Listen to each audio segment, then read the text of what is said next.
अजामिल की कथा का भाग 7 7वां दिन है आज।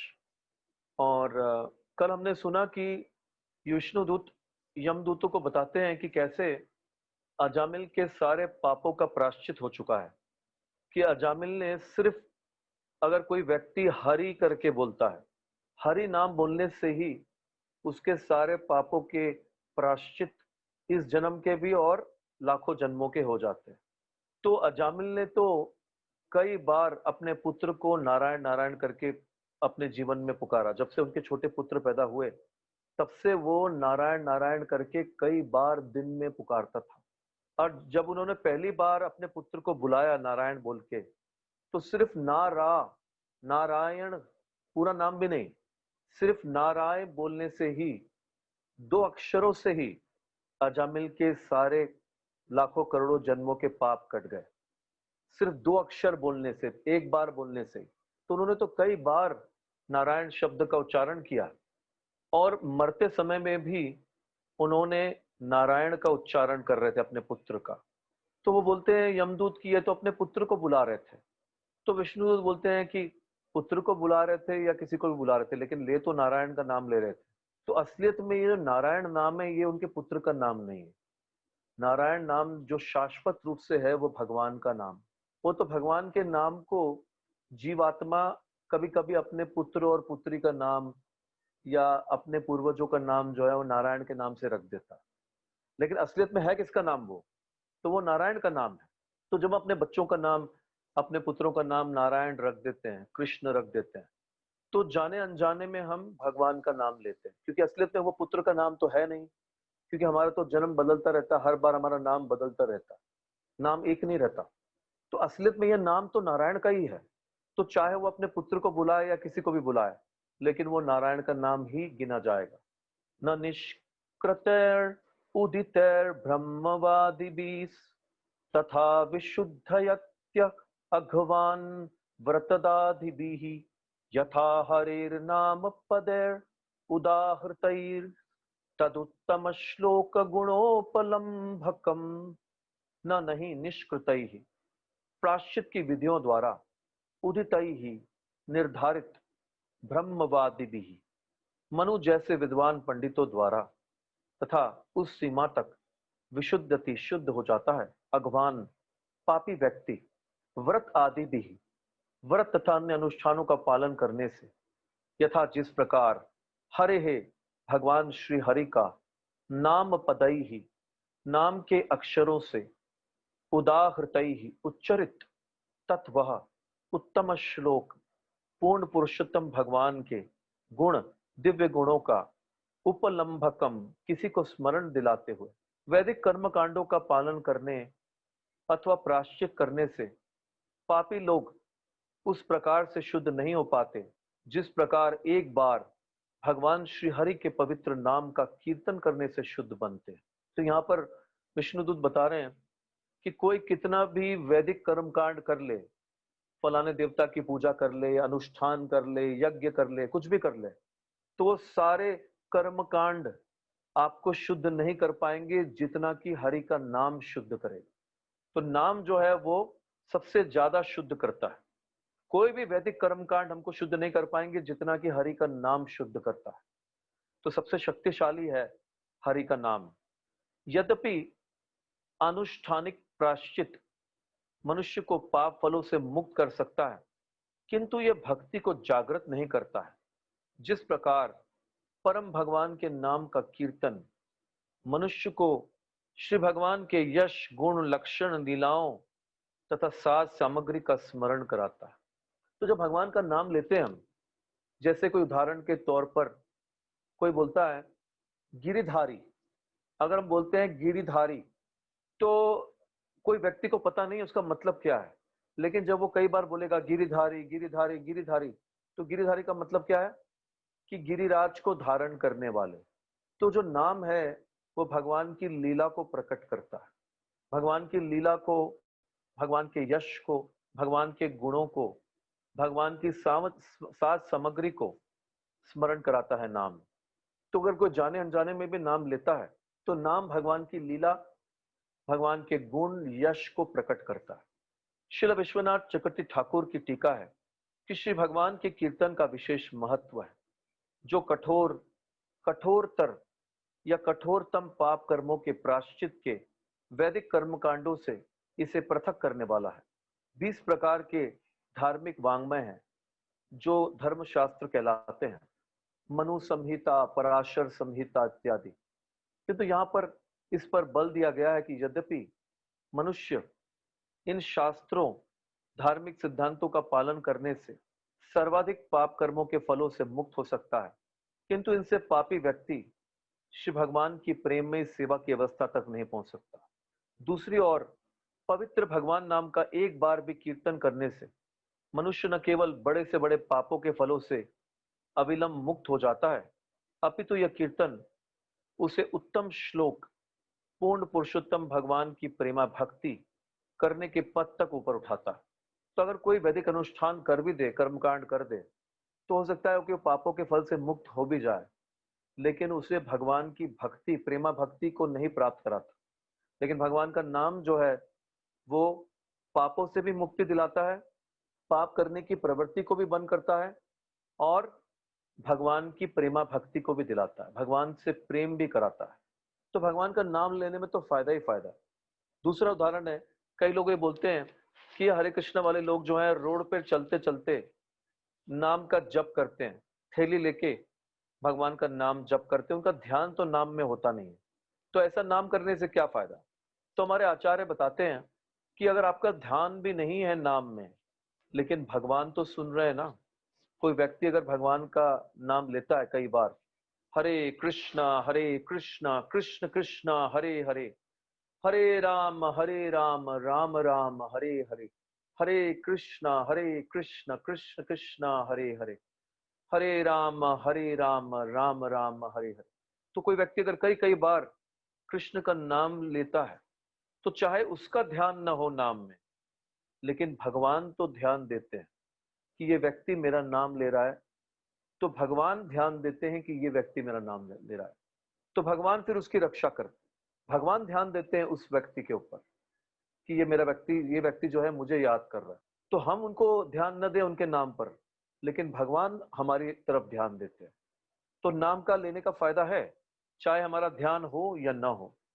तो इसीलिए अगर आपका ध्यान नहीं भी है, तो भगवान का ध्यान आपके ऊपर आ जाता है कि कोई व्यक्ति अगर आपको कई बार बुला रहा है, चाहे वो बिना ध्यान के बुला रहा हो, तो आप एक बार आ ही जाओगे ना कि ये बुला रहा है मुझे। तो वैसे ही भगवान का भी ध्यान हमारे ऊपर आता है कि ये व्यक्ति तो मेरा नाम याद कर रहा है, मेरा नाम उच्चारण कर रहा है कई बार। तो भगवान हमारा ध्यान देने लगते हैं, भगवान को हमारा स्मरण हो आता है। तो ये नाम की महिमा है। वैदिक कर्म कांडों को संपन्न करके जो प्राप्त किया नहीं जा सकता, उसे श्री भगवान के पवित्र नाम के जप से सरलता से प्राप्त किया जा सकता है। पवित्र नाम का कीर्तन और भाव विभोर होकर नाचने की विधि इतनी सरल तथा भव्य है कि एकमात्र इसी का पालन करने से मनुष्य आध्यात्मिक जीवन के समस्त लाभ प्राप्त कर सकता है। इसीलिए श्री चैतन्य महाप्रभु घोषित करते हैं, चेतो दर्पण मार्जनम भव महादावाग्नि निर्वापनम, श्रेयो कैर्व चंद्रिका वितरणम, विद्यावधु जीवनम, आनंदाम बुद्धिवर्धनम, प्रतिपदाम पूर्णामृत स्वादनम, सर्वात्मा स्नपनम परम विजयते, श्री कृष्ण संकीर्तनम। चेतो दर्पण मार्जनम, चित्त को दर्पण की तरह साफ करता है, मार्जन करता है कृष्ण का संकीर्तन। और ये कृष्ण का नाम का संकीर्तन भव महादावाग्नि निर्वापणम, ये भौतिक संसार में जो दावाग्नि जल रही है, हम दावाग्नि में, जंगल की आग में फंसे हुए हैं, तो इस दावाग्नि को शांत करता है ये हरे कृष्ण महामंत्र। श्रेयो कैरव चंद्रिका, और एक चंद्रमा की ठंडी किरणों का काम करता है, हमारे हृदय को शांत करता है। जो अग्नि शांत होती है, तो चंद्रमा की किरणें जो है वो शीतलता प्रदान करती है। तो ये चंद्रमा की किरणें जो है हरे कृष्ण महामंत्र के कारण हमको शीतलता प्रदान करती है, चंद्रमा की किरणों की तरह। विद्या वधु जीवनम, तो ये सारी विद्याओं का जीवन है हरे कृष्ण महामंत्र। आनंदाम बुद्धि वर्धनम, हमारे आनंद को बढ़ाने वाला है हरे कृष्ण महामंत्र। आनंद के सागर को बढ़ाने वाला है। सागर का कोई अंत नहीं होता, तो आनंद के सागर का कभी अंत नहीं होगा अगर हरे कृष्ण महामंत्र के जप करने से। प्रतिपदाम पूर्णामृत स्वादनम, और हर पद में पूर्ण अमृत का स्वाद कराने वाला है। अमृत के पीछे भागते हैं बड़े बड़े देवता भी, राक्षस देवता अमृत के पीछे भाग रहे हैं, तो ये पूर्ण अमृत का स्वाद कराने वाला है हरे कृष्ण महामंत्र का संकीर्तन। सर्वात्मा स्नपनम, तो ये सारी आत्माओं को शुद्ध करके स्नान कराने वाला है, शुद्ध कराने वाला है। परम विजयते श्री कृष्ण संकीर्तनम, तो ऐसे संकीर्तन की, कृष्ण के संकीर्तन की हमेशा विजय होती है। हमने जो संकीर्तन आंदोलन चलाया है वो समस्त पाप फलों से शुद्ध होने तथा अविलंब ही आध्यात्मिक जीवन के पद को प्राप्त करने की सर्वोत्तम विधि प्रदान करता है। न एकांतिकम तद्धि कृते अपि निष्कृते मन पुनर्धावति चेद सत् पथे तत्कर्म निर्हारम अभिंसताम हरेर गुणानुवादः खलु सत्व भावनः। धार्मिक शास्त्रों में संस्तुत किए गए प्रायश्चित के कर्मकांड हृदय को पूर्ण रूप से स्वच्छ बनाने में अपर्याप्त होते हैं, क्योंकि प्रायश्चित के उपरांत मनुष्य का मन पुनः भौतिक कर्मों की ओर दौड़ता है। फलस्वरूप जो व्यक्ति भौतिक कार्यों के सकाम फलों से मुक्ति चाहता है, उसके लिए हरे कृष्ण मंत्र का कीर्तन या श्री भगवान के नाम, यश तथा लीलाओं की महिमा का गायन प्रायश्चित की सबसे पूर्ण विधि के रूप में संस्तुत किया जाता है, क्योंकि ऐसे कीर्तन से मनुष्य के हृदय में संचित धूल स्वच्छ हो जाती है। शुण्वतां स्वकथा कृष्ण पुण्य श्रवण कीर्तना हृदयंतस्तो हि अभद्राणि विधुनोति सुहृत्सताम। भगवान कृष्ण प्रत्येक के हृदय में परमात्मा रूप से विराजमान है, तो जो भगवान की कथाओं का श्रवण और कीर्तन करता है, तो वो भगवान का नाम का श्रवण और कीर्तन हमारे हृदय को स्वच्छ कर देता है। जो भी गंदगी होती है हमारे हृदय में वो सबको साफ कर देता है। तो इससे बड़ा कोई कोई और कार्य, पुण्य का कार्य नहीं। कई लोग बोलते हैं ना कि पुण्य करना चाहिए, दान करना चाहिए, तो सबसे बड़ा पुण्य का कार्य है भगवान का नाम का जप करना और कीर्तन करना। सबसे बड़ा दान है भगवान के नाम का दान। शतभार सुवर्ण गो कोटि कन्या दान तथापि न हुए कृष्णे नामेर समान। नाम भजो नाम चिंता नाम कोरो सार अनंत कृष्णेरा नाम महिमा पार। कृष्ण नाम हरि नाम से बड़ो मधुरा जे जना भज कृष्ण से बड़ो चतुरा। शतभार सुवर्ण गो कोटि कन्या दान, कोई 100 बैलगाड़ी भरकर सोने की अशर्फियों का दान देता है और कोई कोटि 1 करोड़ कन्याओं का दान देता है, तो भी वो कृष्ण के नाम के दान के बराबर नहीं होता। अगर हम कृष्ण का नाम का दान एक भी व्यक्ति को देते हैं तो वो 1 करोड़ कन्यादान और 100 बैलगाड़ी भर के सोने के अशर्फी के दान से बढ़कर होता है। कृष्ण नाम हरि नाम से बड़ो मधुर, कृष्ण का नाम हरि नाम जो है सबसे मधुर चीज है। ये मिस्री की तरह है। जे जना भजे कृष्ण से बड़ो चतुर, जो कृष्ण का भजन करता है वो सबसे चतुर व्यक्ति है। अथैनम पाप मापुन्नयत कृताशोष घनिष्कृतम यदसो भगवन्नाम म्रियमाण समग्रहित। इस अजामिल ने मृत्यु के समय असहाय होकर तथा अत्यंत जोर जोर से भगवान श्री नारायण के पवित्र नाम का उच्चारण किया है। एकमात्र उसी उच्चारण ने पूरे पाप में जीवन के फलों से उसे पूर्व में ही मुक्त कर दिया है। इसीलिए हे यमराज के सेवकों, तुम उसे नारकीय दशाओं में दंड देने हेतु अपने स्वामी के पास ले जाने का प्रयास मत करो। तो ये नरक का रास्ता है ना, ये बहुत ही बेकार रास्ता है। यहाँ पर तो हर प्रकार की यातनाएं दी जाती हैं। बालू के नीचे आग लगी हुई है और 7,92,000 मील का रास्ता है। 99,000 योजन, 99,000 योजन का रास्ता है धरती से नरक का। तो इतने बड़े रास्ते में गर्म बालू के ऊपर बिना किसी पेड़ की छाया में रुके कंटिन्यूस चलाया जाता है। तो ऐसे रास्ते पर इसको मत ले जाओ। ये अपने सारे पापों से मुक्त हो चुका है। इन्होंने पहली बार में ही जब अपने पुत्र को नारायण को नारायण बोला, नारायण दो शब्द, दो अक्षर ही लिए थे, तभी इसके सारे पाप खत्म हो गए। नारायण का नारायण से ही पूरा हो गया इनके सारे पापों की मुक्ति। तो ये तो कई बार नारायण का नाम ले चुका है। ये शाम त्वंत गतम पापम जनानाम पुण्य कर्मणाम ते द्वंद मोह निर्मुक्ता भजन्ते माम दृढ़व्रता।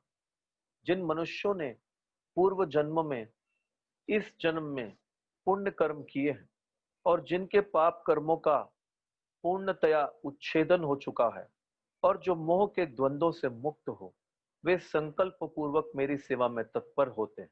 जब तक कोई समस्त पाप कर्मों से मुक्त नहीं हो सकता, तब तक वो भक्ति के पद तक नहीं उठ सकता।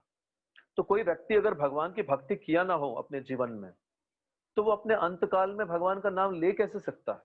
अपनी असहाय अवस्था में मरने के समय अजामिल भगवान का नाम क्यों ले पाया? क्योंकि उन्होंने भगवान की भक्ति की थी, क्योंकि वो बहुत अच्छे ब्राह्मण थे, उन्होंने भगवान का नाम लिया था पहले, इसीलिए वो ले पाया। नहीं तो वो भगवान का नाम कभी ले ही नहीं पाता। तो इसीलिए भगवान के नाम का जप जो है हमको करते रहना चाहिए, 16 माला।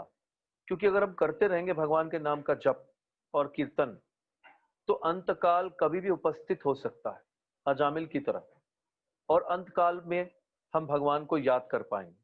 अंतकाले च मामेव स्मरण मुक्त्वा कलेबरम यह प्रयाति समद्भावम याति नास्त्यत्र संशय। यदि कोई मृत्यु के समय भगवान श्री कृष्ण या श्री नारायण का स्मरण करता है, तो वह निश्चित रूप से तुरंत ही घर वापस जाने, अर्थात भगवत धाम जाने का पात्र बन जाता है। तो नामाभास के बारे में बता रहे हैं। संकेत्यम पारिहास्यम वा स्तोभम हेलनमेव वा वैकुंठ नाम ग्रहणम अशेषा अघरम विदुः।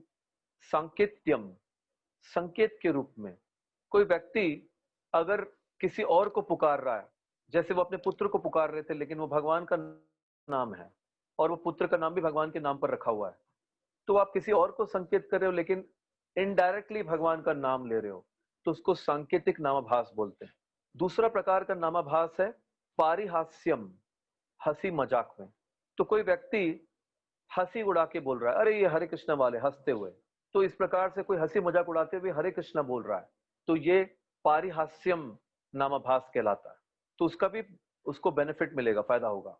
तीसरा है स्तोभम, संगीत में मनोरंजन के रूप में। जैसे देवानंद ने एक फिल्म बनाई बॉलीवुड में 1965 में, 1960-65 के दशक में। तो वो गाना था दम मारो दम मिट जाए गम, बोलो सुबह शाम हरे कृष्ण हरे राम। तो ये गाना क्या है? इन्होंने हरे कृष्ण वालों का हंसी उड़ाई है, लेकिन हरे कृष्ण हरे राम इस संगीत में, इस गीत में, बॉलीवुड के गीत में कई बार लिया गया है।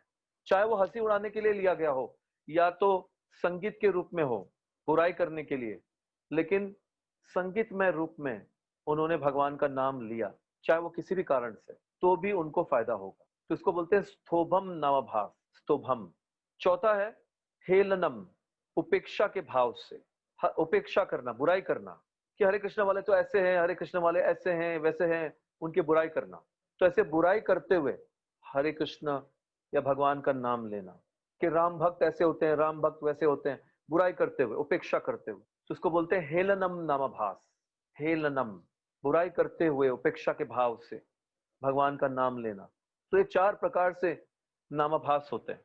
तो जो व्यक्ति पवित्र भगवान नाम का कीर्तन करता है, उससे तुरंत अनगिनत पापों के फलों से मुक्त कर दिया जाता है।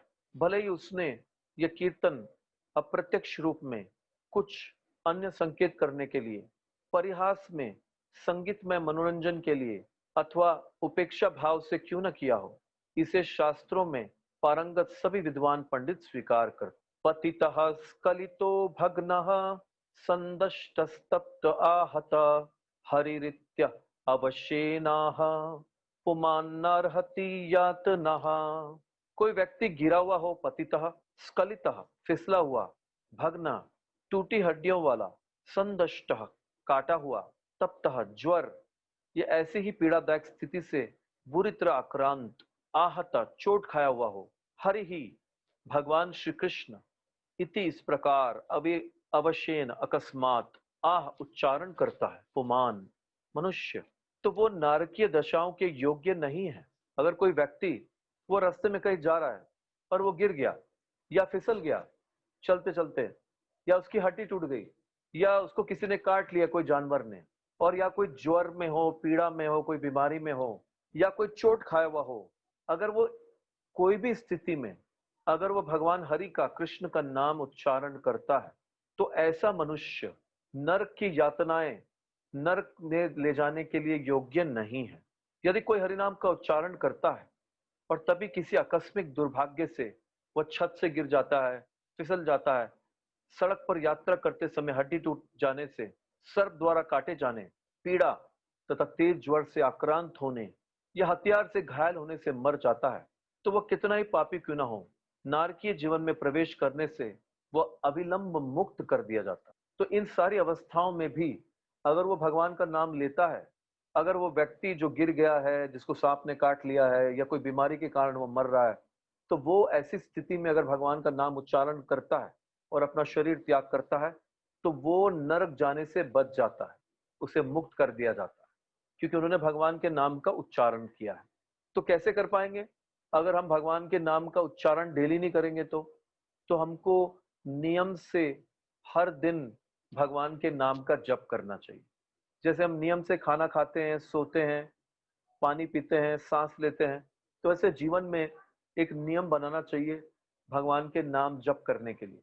तो एक बार क्या हुआ, हमारे एक गुरु हैं, वो बता रहे थे कि वो एक बार किसी व्यक्ति से पूछा उन्होंने कि आप भगवान के नाम का जप करते हो कि नहीं? तो वो व्यक्ति बोलता है कि मैंने गुरु कर लिया है। तो महाराज ने फिर पूछा कि क्या भगवान के नाम का जप करते हो? तो उन्होंने बोला कि मैंने गुरु कर लिया है। तो महाराज को समझ में नहीं आया कि ये क्या बोल रहा है। तो महाराज ने तीसरी बार पूछा, गुरु कर लिया है उसका मतलब क्या है? तो उन्होंने बोला कि मैंने गुरु से दीक्षा ले ली है। तो अब जो है ये सारी जिम्मेदारी गुरु की है। अब गुरु ही मेरे बदले में जप करेंगे, गुरु ही मेरे बदले में भगवान की भक्ति करेंगे, पूजा करेंगे, और गुरु ही मेरे को भगवान के धाम में ले जाएंगे। तो महाराज ने बोला कि तुमसे बड़ा मूर्ख इस संसार में कोई नहीं है, और तुम्हारा गुरु भी सही नहीं है। तुमने जिस गुरु के दीक्षा ली है ना, वो गुरु भी सही नहीं है।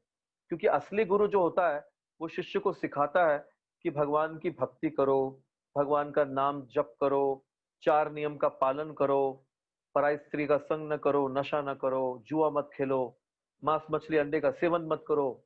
लेकिन ये गुरु तो कुछ बोल ही नहीं रहा है, दीक्षा दे दिया है और शिष्य को पूछता भी नहीं है कि तुम नाम जप कर रहे हो कि नहीं कर रहे हो। हम लोग तो कई ऐसे कंट्रियों में ऐसा होता है कि साधना रिपोर्ट होती है, साधना रिपोर्ट होती है, साधना रिपोर्ट भेजते हैं कि कौन जप कर रहा है, कौन क्या कर रहा है, उस पर ध्यान देते हैं। शिक्षा गुरु, दीक्षा गुरु ध्यान देते हैं कि कौन कैसी साधना कर रहा है। तो गुरु जो है वो शिष्यों को प्रेरित करते हैं कि भगवान की भक्ति करे, नाम जप करे नियमित रूप से, और भगवान की कथा को सुने, भक्तों का संग करे, 4 नियमों का पालन करे। तो ये तो बोलता है मैंने गुरु कर लिया, अब सब कुछ गुरु करेगा, अब मेरा कोई काम ही नहीं है। तो महाराज ने बोला ये तो सबसे बड़ा मूर्ख है, इसको पता ही नहीं है कि गुरु करने का मतलब क्या है। तो ज्यादातर लोग यही करते हैं भारत में। वो क्या करते हैं कि बस कोई गुरु कर लो, बस गुरु से दीक्षा ले लो किसी भी गुरु से, और फिर मेरे को कुछ करने की जरूरत नहीं है, सब काम मेरा गुरु कर देगा। ऐसा नहीं होता है। आपको अपना नाम जप खुद करना पड़ेगा, अपनी भक्ति खुद करनी पड़ेगी, भगवान की पूजा आपको खुद करनी पड़ेगी, भगवान का कीर्तन आपको खुद करना पड़ेगा, भगवान की कथा को सुनना आपको पड़ेगा। तो खाना भी आप मत खाओ, खाना जो है गुरु को खिला दो, अपने हिस्से का, अपने हिस्से की हवा भी जो है गुरु को ही खिला दो। आपकी हवा भी गुरु ही खा लेंगे, खाना भी वही खा लेंगे, प्रसाद भी वही खा लेंगे, पानी भी गुरु ही पी लेंगे, आप पानी भी मत पियो क्योंकि सब गुरु ही कर देंगे। तो गुरु करने का मतलब ये है दीक्षा का मतलब है इनिशिएशन। दीक्षा का मतलब है शुरुआत। भक्ति की शुरुआत हुई है दीक्षा का मतलब। आपको भक्ति का बीज मिला है। भक्ति का बीज मिला है तो आपको श्रवण और कीर्तन का उसमें पानी डालना होगा।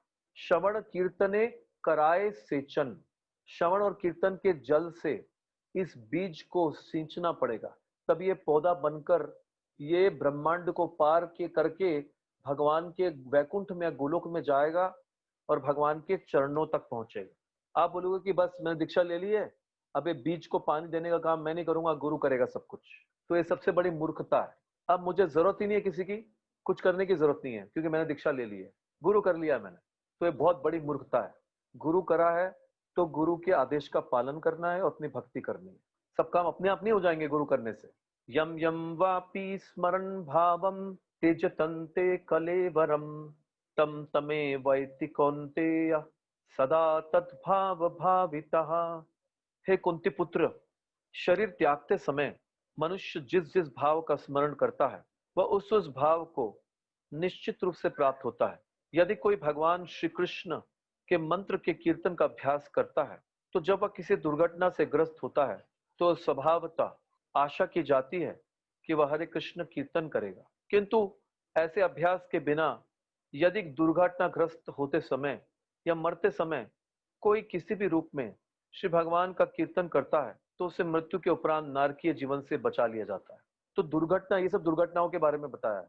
आपके जीवन में दुर्घटना आती है तो दुर्घटना आने के टाइम में हम भगवान को भूल जाते हैं। तो अगर हम भगवान के नाम जप करेंगे नहीं, डेली डेली भगवान का कीर्तन या जप नहीं करेंगे हरे कृष्ण मंत्र का, तो दुर्घटना के समय कैसे याद आएंगे भगवान? दुर्घटना के समय भगवान याद नहीं आएंगे। इसका उदाहरण है जैसे एक बूढ़ा व्यक्ति जो पूरे जीवन बीड़ी पीता था, तो एक दिन बॉम्बे की लोकल ट्रेन के नीचे आ गया। तो जब वो मरने लगा तो वहां से हरे कृष्णा भक्त गुजर रहे थे, हरे कृष्ण वाले। तो उन्होंने कहा कि हरे कृष्ण का नाम ले लो, कृष्ण का नाम ले लो। तो वो ऐसे से करने लगा। तो लोग बोलते हैं जो मांग रहा है दे दो। तो उनको बीड़ी दिया, बीड़ी फूका और मर गया। कि पूरे जीवन भर जो है बीड़ी पिया था, तो मरते समय भी बीड़ी याद आई। तो ऐसी दुर्घटना के टाइम में कहां से भगवान याद आएगा? क्योंकि इन्होंने भगवान की भक्ति की थी, अजामिल ने। इसीलिए जब दुर्घटना हुई, जब यमराज के दूत लेने आए, तो ऐसी असहाय अवस्था में उन्होंने नारायण का नाम ले पाए, क्योंकि उन्होंने पहले भगवान की भक्ति करी थी। तो इसलिए भगवान की भक्ति जो हमेशा काम आती है। इनकी भक्ति छूट गई थी, लेकिन वो भक्ति जो उन्होंने करी थी वो उनको काम आई। गुरुणाम च लघुनाम च गुरुणी च लघुनी च प्रायश्चितानि पापानाम ज्ञात्वोक्तानि महर्षिभिः।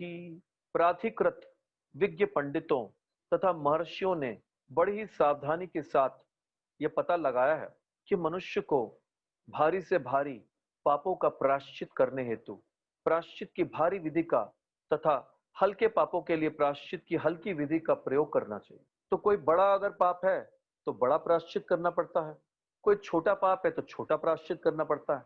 लेकिन हरे कृष्ण महामंत्र तो ऐसा मंत्र है जो आपका बड़ा पाप हो और चाहे आपका छोटा पाप हो, तो हल्की और भारी प्रायश्चित करने की आवश्यकता नहीं है। चाहे वो भारी पाप हो चाहे वो छोटा पाप हो, हर प्रकार के पाप के फलों को काटने की शक्ति रखता है हरे कृष्ण मंत्र। तो हरे कृष्ण मंत्र का जप करने से हर प्रकार के पाप, चाहे वो भारी हो चाहे वो हल्के हो, वो कट जाएंगे। इस संदर्भ में श्रील विश्वनाथ चक्रवर्ती ठाकुर ने एक घटना का वर्णन किया है, जो तब घटी जब सांब को कौरवों के दंड से बचाया गया। सांब को दुर्योधन की पुत्री से प्रेम हो गया। सांब जो है वो भगवान के पुत्र हैं, तो उनको दुर्योधन की पुत्री से प्रेम हो गया, लक्ष्मणा। चूंकि क्षत्रिय प्रथा के अनुसार क्षत्रिय की कन्या किसी को तब तक नहीं प्रदान की जाती जब तक प्रेमी अपना शौर्य न दिखाए। तो सांब ने उसका अपहरण कर लिया। फलस्वरूप वह कौरवों द्वारा बंदी बना लिया गया। बाद में जब भगवान बलराम उसे छुड़ाने आए तो सांब की रिहाई को लेकर वाद विवाद हुआ। चूंकि कोई समझौता नहीं हो पाया, अतः बलराम ने अपनी शक्ति का प्रदर्शन इस प्रकार से किया जिससे सारा हस्तिनापुर डगमगाने लगा। तो बलराम जी ने क्या किया, अपने हल से पूरे हस्तिनापुर को गंगा में डुबोने लगे। तो पूरा हस्तिनापुर हिलने लगा, ऐसा लगा जैसे बहुत बड़ा भूकंप आ गया। तब सारा मामला तय हुआ और सांब का विवाह दुर्योधन की पुत्री से कर दिया गया। तात्पर्य यह है कि मनुष्य को पूर्ण पुरुषोत्तम भगवान श्री कृष्ण बलराम की शरण लेनी चाहिए, जिनकी सुरक्षात्मक शक्ति इतनी महान है कि इसकी तुलना इस भौतिक जगत में किसी से नहीं की जा सकती। किसी के पापों के फल कितने ही प्रबल क्यों ना हो, यदि वह श्री हरि, श्री कृष्ण, श्री नारायण, श्री बलराम के नाम का कीर्तन करता है तो ये पाप तुरंत नष्ट हो जाएंगे। अब भगवान के नाम में और भगवान में कोई फर्क नहीं है। अभिन्नत्वम नाम नामिनो, जितनी शक्ति भगवान में है उनके नाम में भी उतनी शक्ति। तो भगवान ने एक लीला करके बताया। द्वारका में एक बार नारद मुनि आते हैं। तो नारद मुनि जब आते हैं तो रुक्मिणी बहुत प्रसन्न थी उस समय। तो वे नारद मुनि से कहती है कि आपको जो वरदान मांगना है वो मांग लो।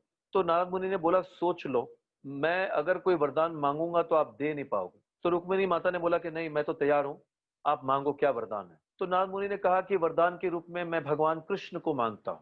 तो रुक्मिणी तो परेशान हो गई कि ये तो सिर्फ मेरे पति नहीं है, 16,108 रानियां हैं, तो 16,107 रानियां जो हैं वो तैयार नहीं होंगी, मैं भगवान कृष्ण को दे नहीं सकता। तो नारद मुनि ने बोला कि फिर आपको भगवान कृष्ण को एक तराजू में बिठाकर जितना उनका वजन है उतना हीरे जवाहरात सोना डालो द्वारका का, और जितना वो है उनका वजन उतना तोल के मुझे दे दो। तो उन्होंने भगवान कृष्ण को तराजू में बिठाया और दूसरी तरफ सारे हीरे जवाहरात सोना सब डाला। तो देखा तो भगवान का वजन ज्यादा होते जा रहा है, और सारा हीरे जवाहरात सब डाल दिया लेकिन भगवान का वजन ज्यादा है। तो फिर रुक्मिणी ने सोचा कि इससे तो काम नहीं चलने वाला है। तो उन्होंने सारे हीरे जवाहरात सोना निकाला, हटा दिया, और भगवान कृष्ण की तुलना में एक तुलसी का पत्ता लिया और तुलसी के पत्ते के ऊपर कृष्ण का नाम लिखा और उसको तराजू में डाल दिया। जैसे ही तुलसी के पत्ते को कृष्ण के नाम लिखकर डाला तो वो कृष्ण के वजन से भी ज्यादा भारी हो गया। तो कृष्ण का नाम जो है वो कृष्ण से भी भारी है। तो जितनी भगवान की शक्ति है उतनी ही शक्ति भगवान के नाम की भी है। नाम जो है वो नाम, प्रभु में और नाम में कोई फर्क नहीं। तैस्तान्यघानि पूयन्ते तपोदान व्रतादिभिः न धर्मजं तद्धृदयं तत्पिशांग्रि सेवया। यद्यपि तपस्या, दान, व्रत तथा अन्य ऐसी विधियों से पाप में जीवन के फलों का निरसन किया जा सकता है, किंतु ये पुण्य कर्म किसी के हृदय की भौतिक इच्छाओं का उन्मूलन नहीं कर सकते। किंतु यदि वह श्री भगवान के चरण कमलों की सेवा करता है तो वह तुरंत ही ऐसे सारे कल्मशों से मुक्त कर दिया जाता है। तो आप कितने भी पुण्य कर्म करो, अच्छे कर्म करो, कई लोग बोलते हैं अच्छा काम करना चाहिए, अच्छा काम जीवन में करना चाहिए, भगवान की भक्ति करने से क्या फायदा। अच्छा काम करते रहो, एक अच्छे इंसान बनना चाहिए, हमको अपने हृदय को साफ रखना चाहिए। लेकिन यहाँ पर बता रहे हैं कि आप कितने भी पुण्य कर्म कर दो, लेकिन जो पाप करने की जो प्रवृत्ति है, जो पाप करने की जो प्रवृत्ति हमारे हृदय में है ना, वो खत्म नहीं होगी। ये पुण्य कर्म करने से भी फायदा नहीं होगा।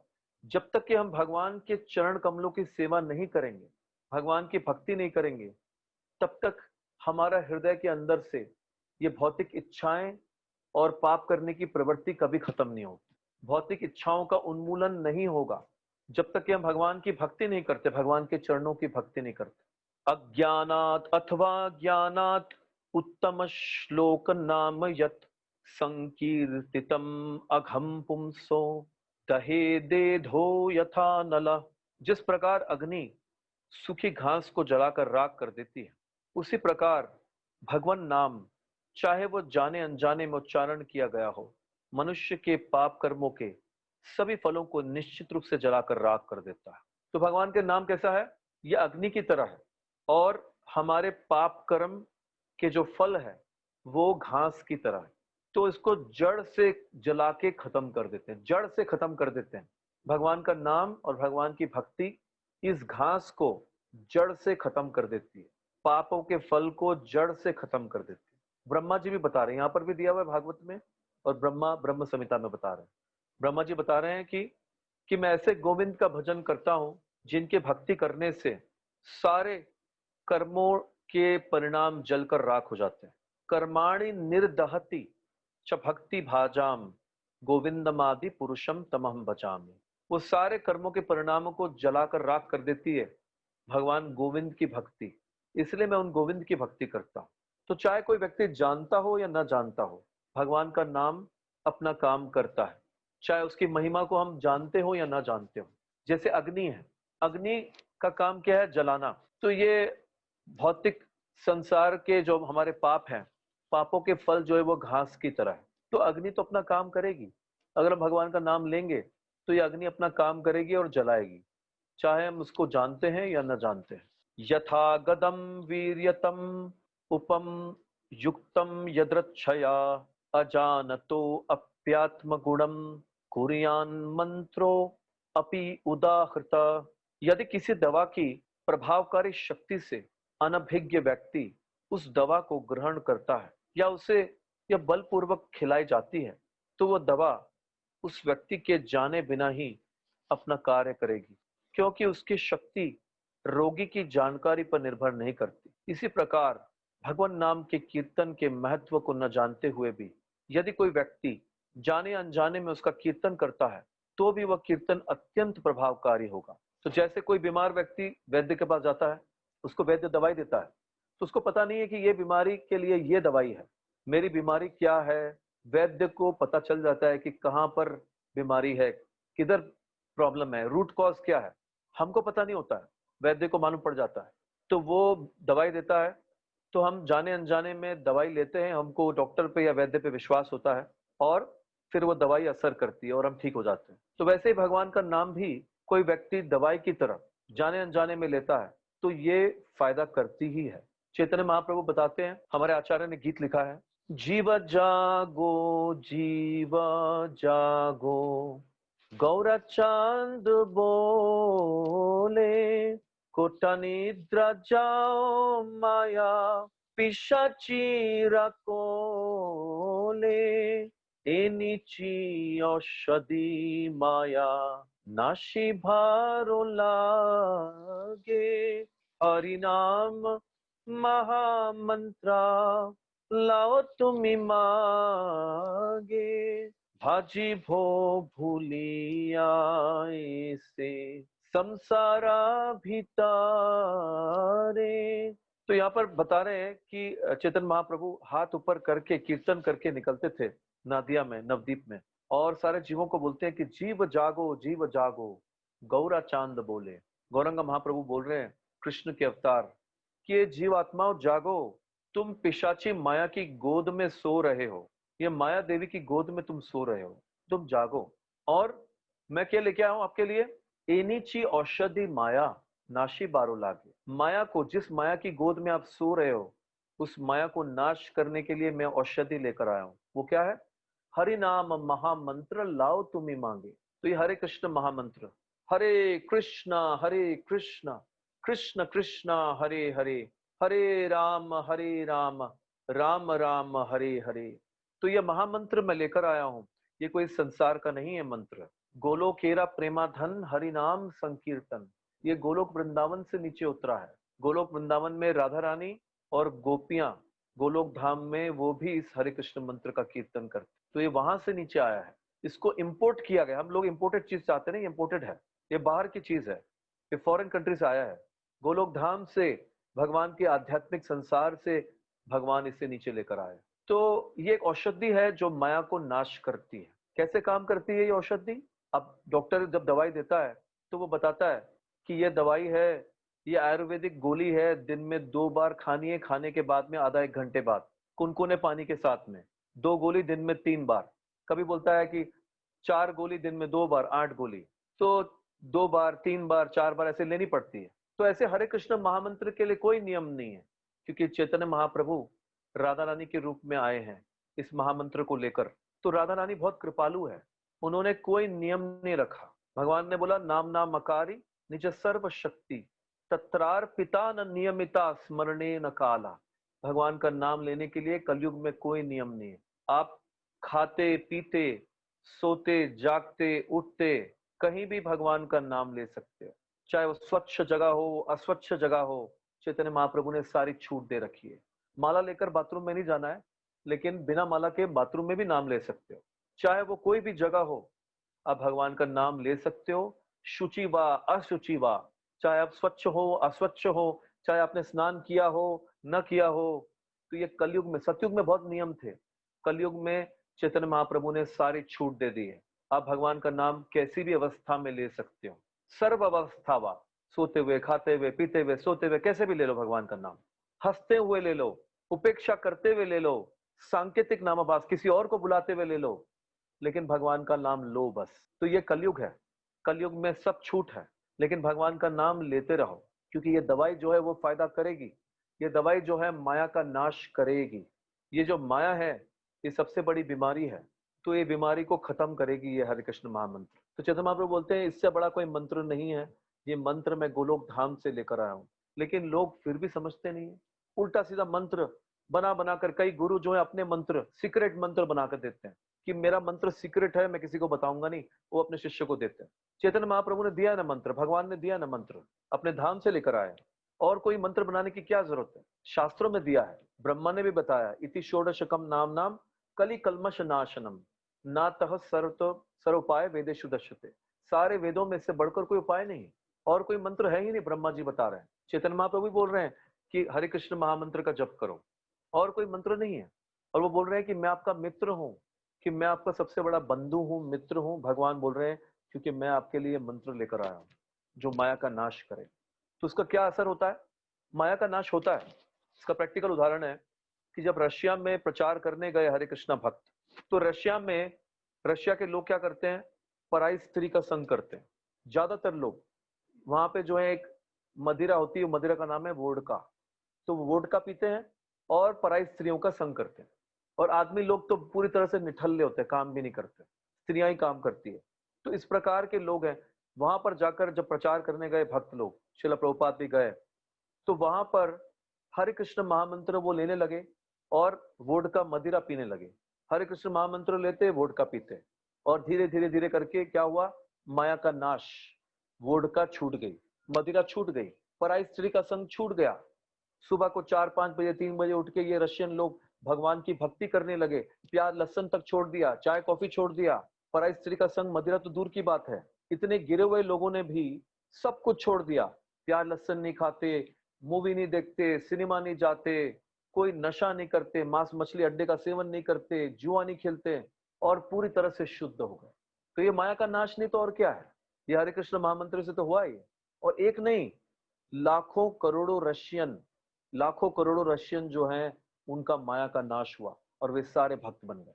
और ऐसे अमेरिका में हुआ, ईरान में हुआ। मैं तो गया हूं इन सब कंट्रियों में, मैं मॉस्को गया, मैंने अपनी आंखों से देखा, हजारों लाखों भक्त हैं अमेरिका में, रशिया में, ईरान में। ईरान भी गया हूं, सब जगह पर भगवान के नाम का प्रचार है, और भगवान के नाम ने माया का पूरा नाश कर दिया, माया को भगा दिया दूर। तो भगवान के नाम की ये शक्ति है कि वो माया का नाश कर देती है। लेकिन ऐसा देखा गया है कि कई गुरु हैं अपना मंत्र बना बना के दे देते हैं, न तो वो गुरु की माया का नाश होता है और न ही शिष्य की माया का। गुरु खुद भी माया में फंसा हुआ है और शिष्य भी माया में फंसा हुआ है, और कुछ सालों के बाद पता चलता है कि गुरु ने कुछ उल्टा सीधा काम कर दिया है और अभी गुरु जेल में चले जाता है। तो यही तो है। तो जो भगवान के नाम, शुद्ध नाम लेते हैं, हरे कृष्ण महामंत्र जो असली मंत्र है कलयुग के लिए, तो वो मंत्र जो लेता है उसका माया का नाश होगा ही। शिला प्रभुपाद जी ने जितने भी लोगों को भगवान का नाम दिया उन सब का माया का नाश हो गया। माया का तो विचार भी नहीं आता कभी कि हम ऐसा कोई गलत काम कर ले, कोई इसका विचार भी नहीं आता मन में, करना तो दूर की बात, मन में कोई ऐसा विचार भी नहीं आता। तो ये माया का नाश नहीं तो और क्या है।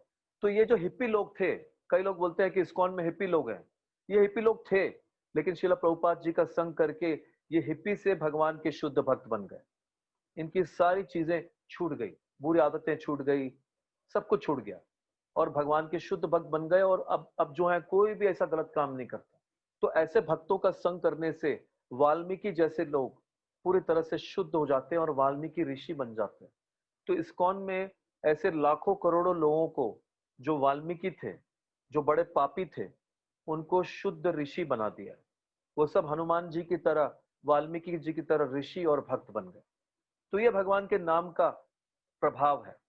श्री शुक उवाच त एवं सुविनिर्णया धर्मम भग भागवतम नृप तम याम्य पाशान निर्मुच्य विप्रम मृत्योर मुमुचुन। श्रील सुखदेव गोस्वामी ने आगे कहा, हे राजन, तर्क तथा प्रमाण द्वारा भक्ति के सिद्धांतों का पूरी तरह से निर्णय कर चुकने के बाद श्री विष्णु के दूतों ने अजामिल को यमदूतों के पाश से छुड़ा दिया और उसे आसन्न मृत्यु से बचा लिया। ये तो हो गया कई सालों पहले की बात, हजारों साल पहले की बात। मैं आपको अभी प्रैक्टिकल सुनाता हूँ अमेरिका में इस्कॉन के मंदिर में एक व्यक्ति था, उनका नाम है प्रकाश। वो जाया करते थे और वो जाकर संडे संडे को जाकर कथा सुनना, कीर्तन सुनना और भगवान का प्रसाद खा के वापस आ जाते थे। पर उन्होंने कभी भी नाम जप नहीं किया भगवान का, लेकिन सिर्फ प्रसाद खाते थे, प्रोग्राम अटेंड करते थे संडे को और आ जाते थे। तो ये करने से क्या हुआ कि उनको विश्वास हो गया कि कृष्ण मेरी रक्षा करेंगे, कृष्ण भगवान है और वो मेरी रक्षा करेंगे हर सिचुएशन में। तो एक दिन क्या हुआ, ये कोमा में आ गए, बीमार हो गए, कोमा में आ गए। जब कोमा में आए तो वहां के टेम्पल के जो भक्त थे उन्होंने कहा पत्नी को कि आप गीता और भागवत पढ़ो और इनको सुनाओ, कोमा में भी सुनेंगे उनका कान। तो वो करने लगी और भक्त आकर कीर्तन करने लगे। तो थोड़े दिनों के बाद में ये कोमा से बाहर निकल के आ गए और इन्होंने एक अजब सी कहानी बताई जो उनके साथ घटना घटी। वो बोलते हैं कि जब मैं कोमा में था तो मुझे यमदूत लेने आए। जैसे अजामिल को यमदूत लेने आए, ऐसे इनको भी यमदूत लेने आए। तो जैसे यमदूत लेने आए तो मैंने उनको बोला कि भगवान कृष्ण मेरी रक्षा करेंगे। तो जैसे कृष्ण का नाम सुना, यमदूत भाग गए। फिर दूसरी बार फिर आए, थोड़े टाइम के बाद फिर आए, फिर मैंने उनको बोला कि कृष्ण मेरी रक्षा करेंगे, तुम मुझे कुछ नहीं कर सकते। फिर भाग गए। फिर तीसरी बार आए, फिर उन्होंने बोला कि कृष्ण मेरी रक्षा करेंगे। तीसरी बार भी यमदूत भाग गए। और वो बोलते हैं कि उसके बाद वो यमदूत कभी नहीं आए और अब मैं होश में आ गया। तो वो बताते हैं वहां के भक्तों को, अमेरिका के मंदिर के भक्तों को, कि सिर्फ मंदिर में जाने से, मंदिर का प्रसाद खाने से, भक्तों का संग करने से मेरा इतना विश्वास है कि भगवान मेरी रक्षा करेंगे। और यमदूत कृष्ण का नाम सुनकर भाग गए। तो सोचो, अगर मैं हरे कृष्ण मंत्र की 16 माला करूंगा तब क्या होगा? तब तो यमदूत कभी आ ही नहीं सकते। तो उन्होंने उसी दिन से मंदिर में गए और माला ले ली और उसी दिन से 16 माला शुरू कर दी।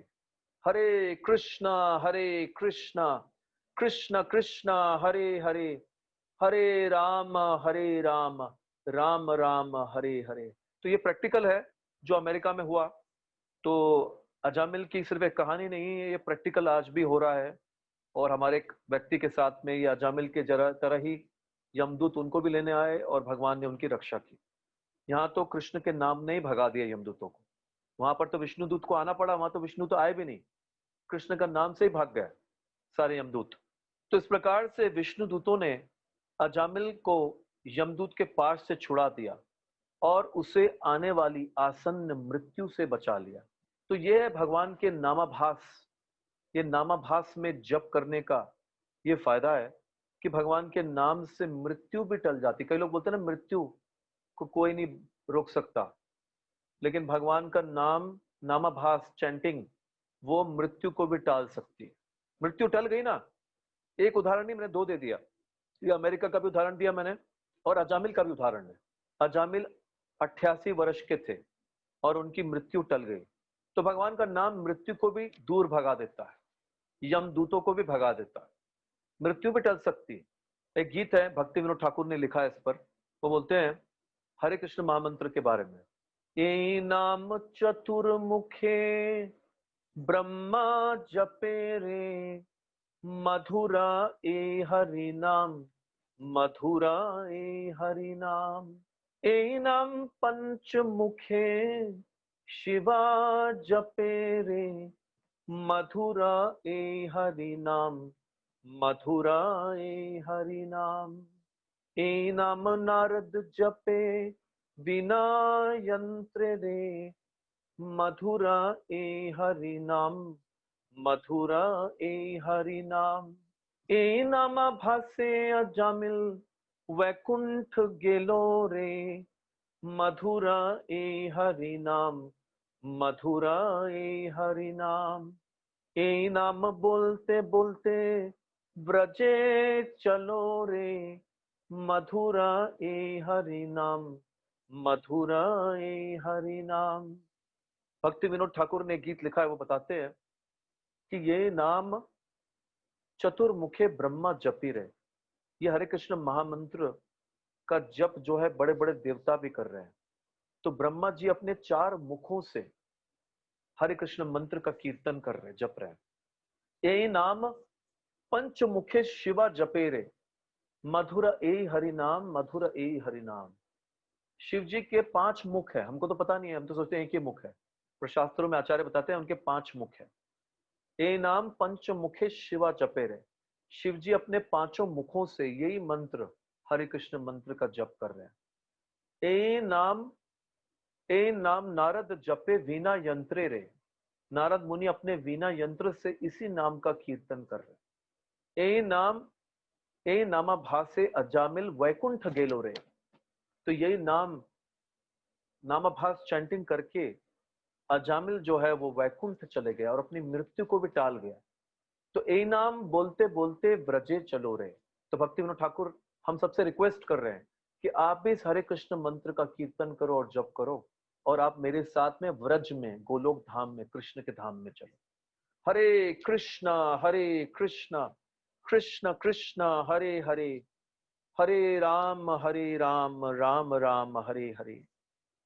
हे राजा परीक्षित, हे समस्त शत्रुओं के दमन करता, जब यमराज के सेवकों ने विष्णु दूतों से उत्तर पा लिया तो वे यमराज के पास गए और जो कुछ घटित हुआ था वह सब कह सुनाया। द्विजपाशात् विनिर्मुक्तो गतभिः प्रकृतिं गता, ववन्दे शिरसा विष्णुः किंकरान् दर्शनोत्सवा। यमराज के सेवकों के फंदे से मुक्त करा दिए जाने पर ब्राह्मण अजामिल अब भय से मुक्त होकर होश में आया और तुरंत ही उसने विष्णुदूतों के चरण कमलों पर अपना शीश झुकाकर उन्हें नमस्कार किया। तो जब यमदूत को यमदूत के पास से छुड़ा दिया तो अजामिल ने विष्णुदूतों को अपना सिर झुकाकर प्रणाम किया। वह उनकी उपस्थिति से अत्यंत प्रसन्न था, क्योंकि उसने यमराज के दूतों के हाथों से उन्हें अपना जीवन बचाते देखा था। तो वैष्णव भी विष्णुदूत है, क्योंकि वे भगवान श्री कृष्ण के आदेशों का पालन करते हैं। भगवान श्री कृष्ण उन समस्त बद्ध आत्माओं के लिए अत्यंत उत्सुक रहते हैं जो इस भौतिक जगत में सड़ रहे हैं। वे उनकी शरण में आए और इस जीवन के भौतिक कष्ट से मृत्यु के बाद नरकी स्थिति से दंड से बचाए जा सके। इसीलिए एक वैष्णव बद्ध आत्माओं को उनके होश में लाने का प्रयास करता है। जो अजामिल के समान भाग्यशाली होते हैं वे या तो विष्णु दूतों द्वारा या वैष्णवों द्वारा बचा लिए जाते हैं और इस प्रकार वे भगवत धाम वापस जाते हैं। तो जो भी भगवान के नाम का, भगवान की लीलाओं की कथा करते हैं वैष्णव और विष्णुदूत, उनमें कोई फर्क नहीं, क्योंकि विष्णुदूत भी जीवों को यमराज से बचाते हैं और वैष्णव भी वही काम करते हैं। वैष्णव भगवान के बारे में लोगों को बताते हैं, उनके हृदय में कृष्ण के प्रेम को जागृत करते हैं, उनको भगवान के नाम के बारे में बताते हैं और भगवान का नाम जप करने के लिए प्रेरित करते हैं। तो ये विष्णुदूत जो काम करते हैं वही वैष्णव भी करते हैं। वही काम शिला प्रभुपाद ने किया और शिला प्रभुपाद जी के शिष्य कर रहे हैं। पूरे दुनिया में भ्रमण करके, पूरी पृथ्वी में 14 बार भ्रमण करके प्रभुपाद जी ने हर एक व्यक्ति को कृष्ण के नाम के बारे में बताया। तो ये विष्णुदूत भी वही कर रहे हैं और शिला प्रभुपाद जी भी वही कर रहे हैं। उनमें कोई फर्क नहीं है। वो चाहते हैं कि मैं अकेला नहीं जाऊं भगवान के धाम में। अगर वैष्णव चाहे तो वो वृंदावन में चले जाए, अपना भजन करे और भगवान के धाम में चले जाए। लेकिन वैष्णव जो है वे सेल्फिश नहीं होते कि मैं अपना ही फायदा नहीं सोचूं, मैं चाहता हूं कि मैं सबको अपने साथ ले जाना चाहता हूं। इसलिए वे ज्यादा से ज्यादा लोगों को भगवान के बारे में बताते हैं, भगवान की भक्ति के बारे में बताते हैं, भगवान के नाम की महिमा के बारे में बताते हैं, जैसे वो भी भगवान का नाम लें। ए नाम बोलते बोलते ब्रजे चलो रे। भक्ति विनोद ठाकुर भी ये बोल रहे हैं कि आप भी मेरे साथ में कृष्ण का नाम लो, हरे कृष्ण का कीर्तन करो और आप भी मेरे साथ में गोलोक धाम ब्रज में चलो। तो ये वैष्णव चाहते हैं कि मैं अकेला नहीं जाऊं, आप सब मेरे साथ आओ। वैष्णव और विष्णुदूतों में कोई फर्क नहीं। तो आप वेट मत करो कि विष्णुदूत आएगा मेरे पास में, मुझे बताएगा, ज्ञान देगा। नहीं, वैष्णव और विष्णुदूत एक ही हैं, दोनों का काम एक ही है। वो आपको भगवान के पास ले जाने के लिए ही आए हैं और जो आपको भगवान के बारे में बता रहे हैं। हे निष्पाप महाराज परीक्षित, पूर्ण पुरुषोत्तम भगवान श्री विष्णु के दूतों ने देखा कि अजामिल कुछ कहने का प्रयास कर रहा था, अतः वे सहसा उसके सामने से अदृश्य हो गए। तो अजामिल जो है वो वो उनके हृदय में से उनको, उनकी आत्मा को और उनके सूक्ष्म शरीर को पकड़ के निकाल रहे थे वो यमदूत। तो वो बीच में फंसे हुए थे। तो वो देख रहे थे यमदूतों और विष्णुदूतों के बीच में क्या वाद विवाद चल रहा है। तो उन्होंने सब कुछ सुना कि दोनों तरफ के यमदूत और विष्णुदूत क्या बोल रहे हैं। पापिष्टा ये दुराचारा देव ब्राह्मण निंदका अपथ्य भोजनास्तेषाम अकाले मरणम ध्रुवम। जो लोग पापिष्ट अर्थात अत्यंत पापी होते हैं तथा दुराचार अर्थात गंदी आदतों वाले अथवा दुराचारी होते हैं, जो ईश्वर के अस्तित्व के विरुद्ध है, जो वैष्णवों तथा ब्राह्मणों का अनादर करते हैं और जो कुछ भी तथा सब कुछ खाते हैं, उनकी असामयिक मृत्यु निश्चित है। तो कई लोग बोलते हैं ना कि मेरी असमय में मृत्यु क्यों हो गई किसी व्यक्ति की। तो वो जो उल्टा सीधा खाते हैं, दुराचार करते हैं, पाप करते हैं, पापी लोग, दुराचार करने वाले, उल्टा सीधा खाने वाले, शास्त्रों के विरुद्ध आचरण करने वाले, उनकी मृत्यु असामयिक होती है। मतलब उनकी नेचुरल डेथ नहीं होती, असामयिक मृत्यु होती है। यमदूतों तथा विष्णुदूतों के बीच हुए वार्तालापों को सुनकर अजामिल उन धार्मिक सिद्धांतों को समझ सका जो भौतिक प्रकृति के तीनों गुणों के अधीन कार्य करते हैं। ये सिद्धांत तीनों वेदों में उल्लिखित है। वह उन दिव्य धार्मिक सिद्धांतों को भी समझ सका जो भौतिक प्रकृति के गुणों से ऊपर है और जो जीव तथा पूर्ण पुरुषोत्तम भगवान के बीच के संबंध से संबंधित है।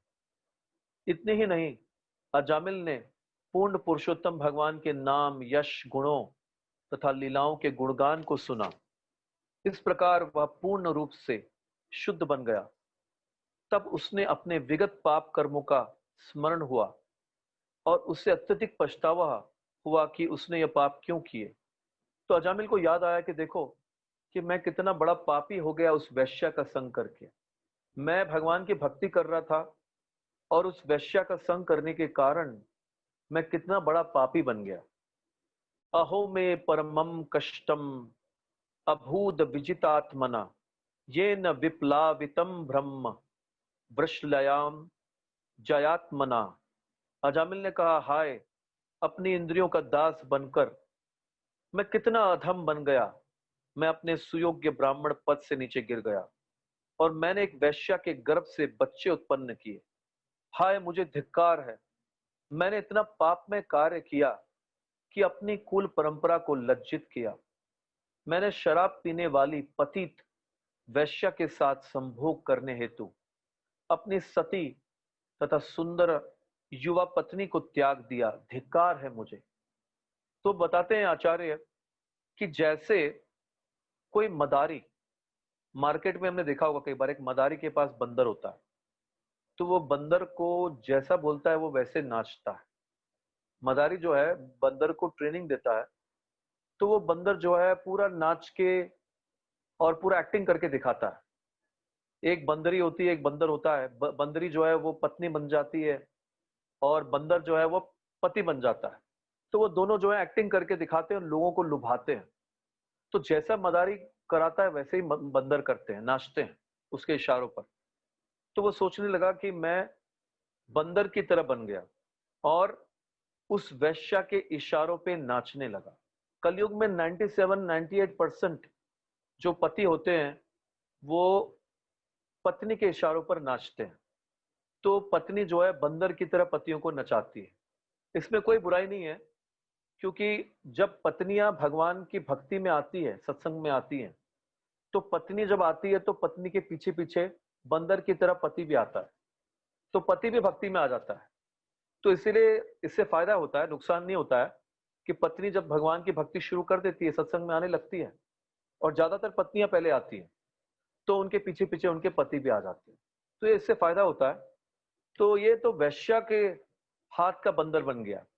अपनी पत्नी को, सुशील पत्नी को निकाल दिया घर से और वैश्या का बंदर बन के उसके इशारों पे नाचने लगा। वृद्धा वनाथौ पितरौ नान्य बंधु तपस्विनौ अहो मया धुना त्यक्ता वक्रत गेन निचवत। मेरे माता पिता वृद्ध थे और उनकी देख रेख करने वाला कोई अन्य पुत्र या मित्र न था। चूंकि मैंने उनकी देखभाल नहीं की, अतएव उन्हें बहुत ही कष्ट में रहना पड़ा। हाय, एक निंदीय निम्न जाति के पुरुष की तरह मैंने उस स्थिति में अकृतज्ञता पूर्वक उन्हें छोड़ दिया। जब माता पिता वृद्ध हो जाते हैं तो वृद्ध माता पिता की सेवा करनी चाहिए, शास्त्रों में बताया है। लेकिन मैंने क्या किया, उस वेश्या को ले आया घर में और अपनी पत्नी को भी निकाल दिया घर से और अपने वृद्ध माता पिता को भी निकाल दिया। तो उनकी सेवा करने वाला कोई भी नहीं है। तो ये सबसे निंदनीय कार्य किया मैंने, और इसके कारण पूरे समाज में भी निंदा हुई। और ये ऐसे कार्य जो हैं वो नीचे गिरे हुए लोग, निम्न जाति के लोग करते हैं। लेकिन कलयुग में तो ये कॉमन हो गया है। कलयुग में कोई संस्कार नहीं है, तो ज्यादातर लोग अपने माता पिता को घर से निकाल देते हैं, वृद्धाश्रम में छोड़ के आ जाते हैं। तो उन्होंने इसी प्रकार से किया। वैदिक सभ्यता के अनुसार हर व्यक्ति पर ब्राह्मणों, वृद्धों, स्त्रियों, बालकों तथा गौओं की देखरेख करने का उत्तरदायित्व होता है। यह हर एक का विशिष्ट उच्च जाति के मनुष्य का कर्तव्य है। अजामिल ने वैश्या की संगति के कारण अपने सारे कर्तव्यों का परित्याग कर दिया। इस पर पश्चाताप करते हुए अब अपने आप को पूर्ण रूप से पतित मान रहा था। सो अहम व्यक्तम पतिष्यामि नरके भ्रषदारुणे धर्मज्ञाः कामिनो यत्र विन्दन्ति यम यातनाः। अब यह स्पष्ट है कि ऐसे कर्मों के फलस्वरूप मुझ जैसे पापी व्यक्ति को उस नारकीय अवस्था में फेंक दिया जाना चाहिए जो धार्मिक सिद्धांतों को तोड़ने वाले लोगों के निमित्त होती है, और मुझे वहां घोर कष्ट सहने चाहिए। तो वो खुद भी मानने लगा कि मैंने इतने पाप किए हैं, अपने पिता और माता को घर से निकाल दिया, अपनी पत्नी को निकाल दिया, तो मैं लायक हूं नर्क भोगने के, नर्क में यातना सहने के मैं लायक हूं। मैंने ऐसे पाप किए हैं। किमिदम स्वप्न आहो स्वित साक्षात दृष्टम इहाद्भुतम क्व याता अद्यते ये माम व्यकर्षण पाशपाणया। क्या मैंने सपना देखा? यह सच्चाई थी। मैंने भयावह पुरुषों को हाथ में रस्सी लिए मुझको बंदी बनाने हेतु आते और मुझे दूर घसीट कर ले जाते हुए देखा। वे कहां चले गए? और वे मुक्त तथा अति सुंदर चार पुरुष कहां चले गए जिन्होंने मुझे बंधन से मुक्त किया और मुझे नारकीय क्षेत्रों में घसीट कर ले जाए जाने से बचाया? वो तीन व्यक्ति कहां गए, वो यमदूत? और वो चार पुरुष कहां चले गए जिन्होंने मुझे बचाया उन तीन व्यक्तियों से? निश्चय ही मैं अति निंदनीय तथा भागा हूं कि पाप कर्मों के समुद्र में डूबा हुआ हूं, किंतु फिर भी अपने पूर्व आध्यात्मिक कर्मों के कारण मैं उन चार महापुरुषों का दर्शन कर सका जो मुझे बचाने आए थे। उनके आने से अब मैं अत्यधिक सुखी अनुभव करता हूं। तो ये होता है साधु संग।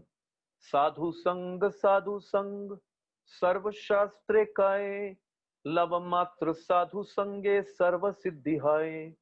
तो साधु संग, ये विष्णु दूत और वैष्णवों का संग जो है वो एक ही है, मैंने बताया है। तो अगर आपको साधुओं का संग मिल जाता है परंपरा में, तो अगर थोड़ा सा भी संग मिल जाता है तो आपको जीवन की सिद्धि, भगवान की भक्ति प्राप्त हो जाती है।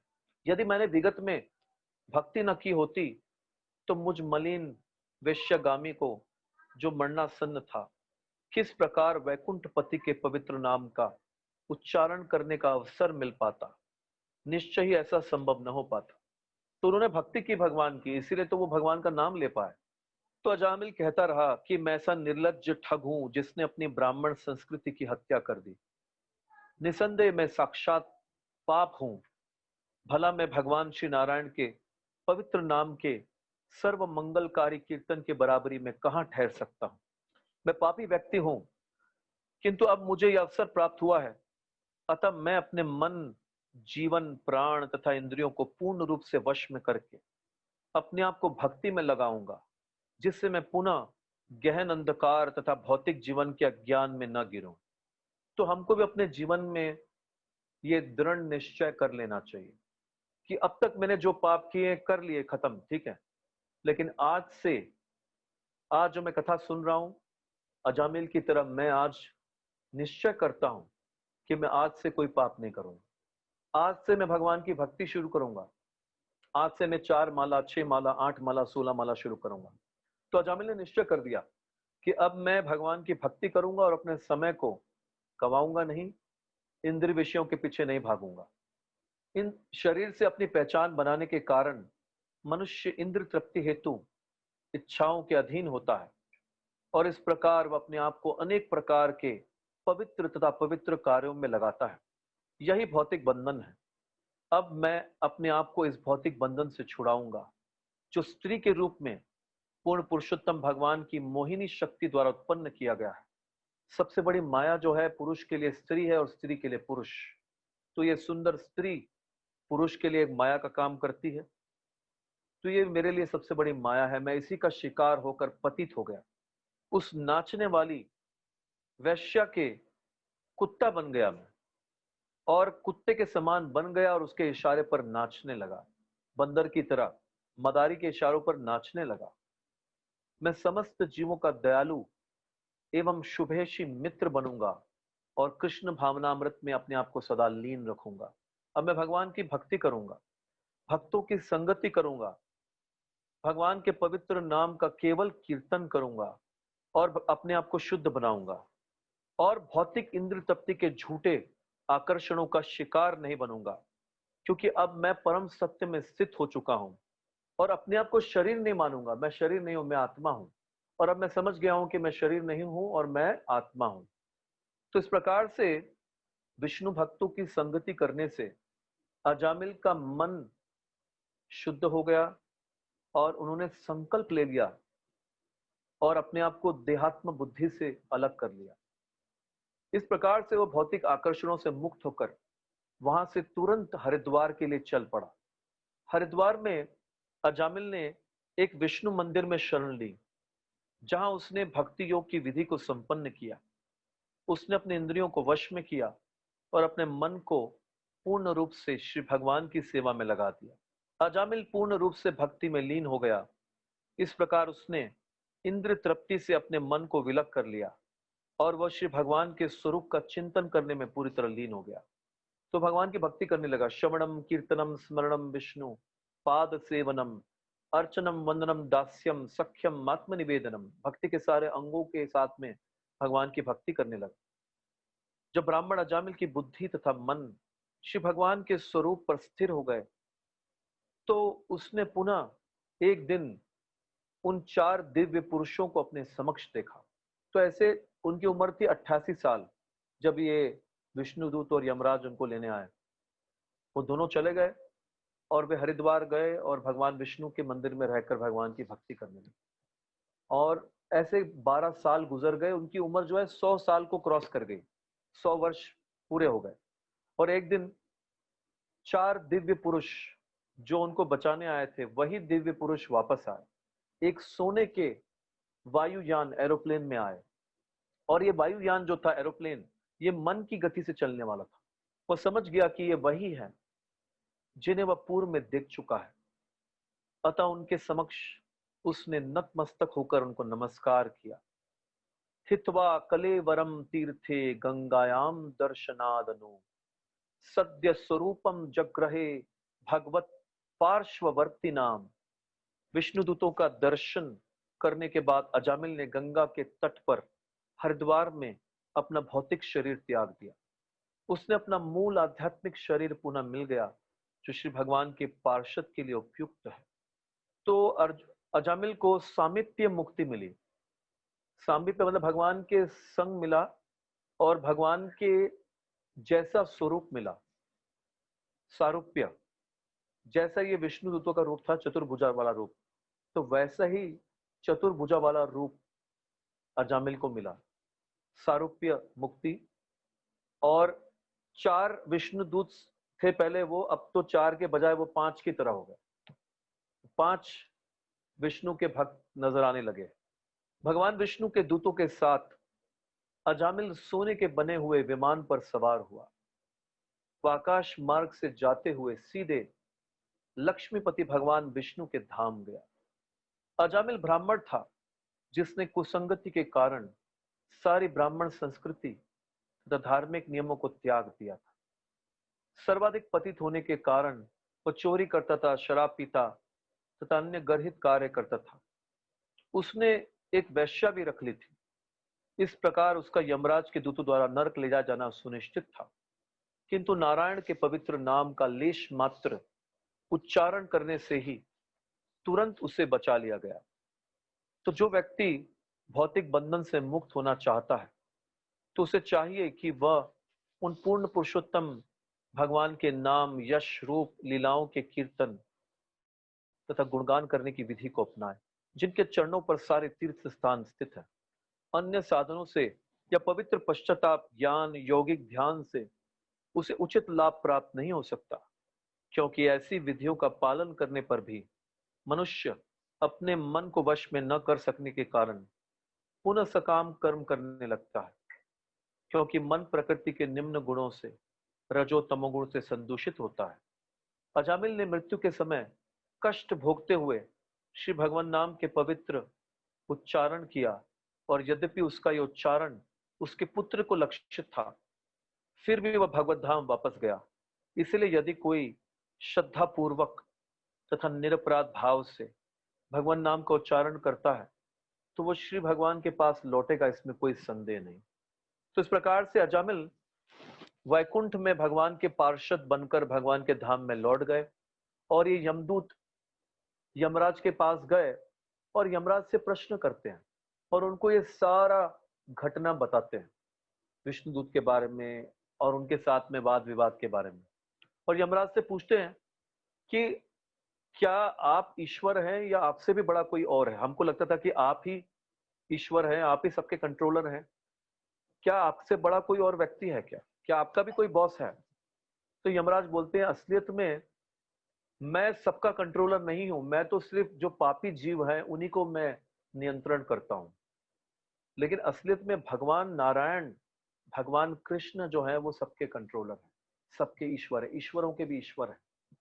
तो मैं और बड़े बड़े देवता, शिव जी, ब्रह्मा, यमराज, इंद्र, चंद्र, वरुण, सारे देवता जो है भगवान कृष्ण और नारायण के आदेशों का पालन करते हैं, उनके उनके आदेश के हिसाब से चलते हैं। तो और जो भी व्यक्ति भगवान नारायण का और कृष्ण का नाम लेता है, वहां पर आपको नहीं जाना है, चाहे वो जाने में ले या अनजाने में ले। ऐसी जगह पर हमारा काम नहीं है, और ऐसे व्यक्ति को आपको लेकर नहीं आना है, उनके पास भी नहीं फटकना है। जहां पर भगवान कृष्ण का कीर्तन, भगवान का नाम जप हो रहा है, जहां पर लोग भगवान का नाम लेकर अपना शरीर छोड़ रहे हैं, उस जगह पर यमदूतों का काम नहीं है। तो यमराज उनको बताते हैं।